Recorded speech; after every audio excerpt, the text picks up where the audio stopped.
Assalamualaikum warahmatullahi wabarakatuh. Hai, apa kabar teman-teman kecil Bunda? Alhamdulillah. Semoga semua dalam keadaan sehat walafiat. Amin ya robbal alamin. Senang sekali pagi hari ini Bunda Wiwi bisa menyapa kembali melalui kegiatan berkisah tentang Nabi. Sebelum memulai kisahnya, Bunda ingin mengajak teman-teman untuk berdoa kepada Allah agar kita diberikan kemampuan untuk mengambil hikmah dari kisah ini. Yuk, sama-sama kita mengucapkan basmalah. Bismillahirrahmanirrahim. Dengan nama Allah yang Maha Pengasih lagi Maha Penyayang.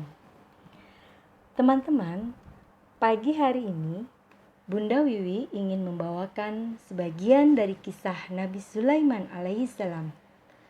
Mungkin teman-teman bertanya, kenapa hanya sebagian ceritanya?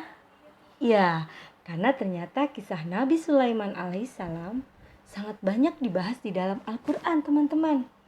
Ada 7 surat yang membahasnya, yaitu surat Al-Baqarah, ada surat An-Nisa, surat Al-An'am, surat Al-Anbiya, surat An-Naml, surat Saba, dan surat Sad. Ingin sekali rasanya membahas semua kisah tersebut. Namun tentu waktunya tidak akan cukup. Jadi Bunda akan sampaikan sebagian dulu ya. Sudah siap teman-teman? Baik. Teman-teman, tahukah bahwa Nabi Sulaiman alaihissalam ayahnya juga seorang nabi? Ya, betul. Ayahnya bernama Nabi Daud alaihissalam. Allah berfirman di dalam surat Sad ayat 30 yang artinya, dan kepada Daud kami karuniakan anak bernama Sulaiman. Dia adalah sebaik-baik hamba. Sungguh, dia sangat taat kepada Allah. Teman-teman, Nabi Sulaiman alaihissalam diberikan banyak keistimewaan oleh Allah Subhanahu wa Ta'ala. Salah satunya yaitu Nabi diberikan ilmu yang membuat dia menjadi orang yang sangat bijaksana. Alkisah pada suatu hari, ada seorang pemilik ladang yang mengadukan permasalahannya kepada Nabi.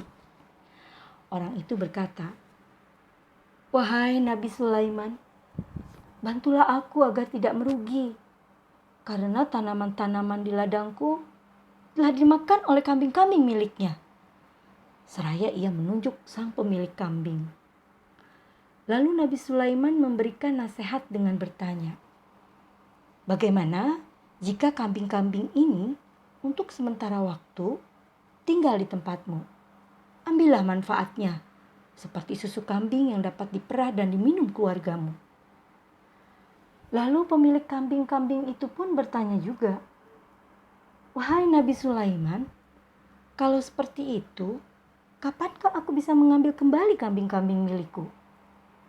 Nabi Sulaiman menjawab, "Kamu dapat mengambilnya jika sudah bekerja dan mengembalikan keadaan ladang seperti semula."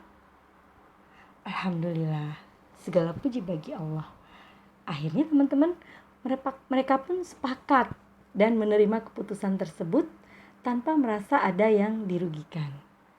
Kisah ini bahkan tertulis dalam Quran surat Al-Anbiya ayat 78 yang artinya, dan ingatlah kisah Daud dan Sulaiman ketika keduanya memberikan keputusan mengenai ladang, karena ladang itu dirusak oleh kambing-kambing milik kaumnya, dan kami menyaksikan keputusan yang diberikan oleh mereka itu.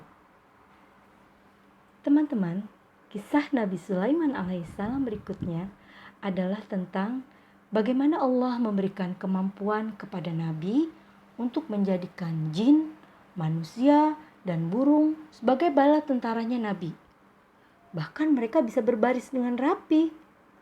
Hal ini difirmankan dalam Al-Quran surat An-Naml ayat 17 yang artinya, dan untuk Sulaiman dikumpulkan bala tentaranya dari jin, manusia, dan burung. Lalu mereka berbaris dengan rapi, dengan tertib. Alhamdulillah, Allah ya Khalik yang maha menciptakan.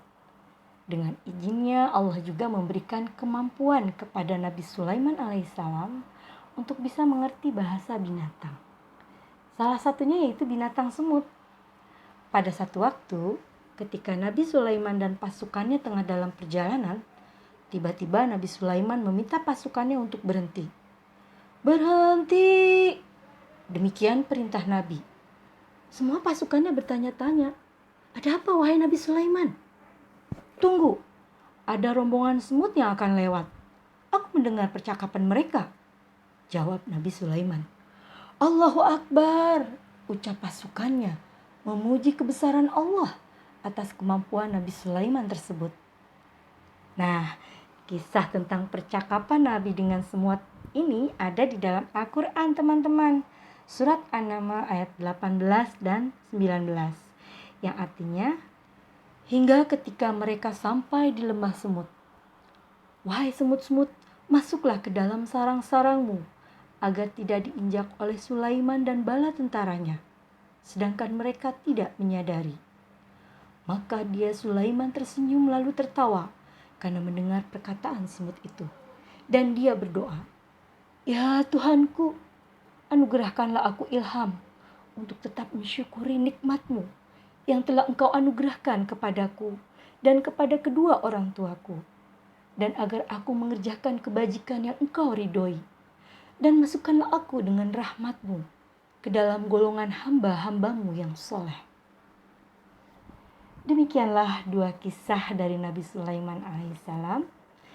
Insya Allah, jika Allah izinkan, Bunda akan lanjutkan kisah yang berbeda tentang Nabi Sulaiman alaihissalam pada pertemuan berikutnya. Bunda cukupkan untuk kisah hari ini. Semoga teman-teman tetap melakukan semua aktivitasnya dengan aman, tetap di rumah, dan selalu ingat kepada Allah Subhanahu wa Ta'ala. Bunda tutup ya dengan mengucapkan salam. Wassalamualaikum warahmatullahi wabarakatuh.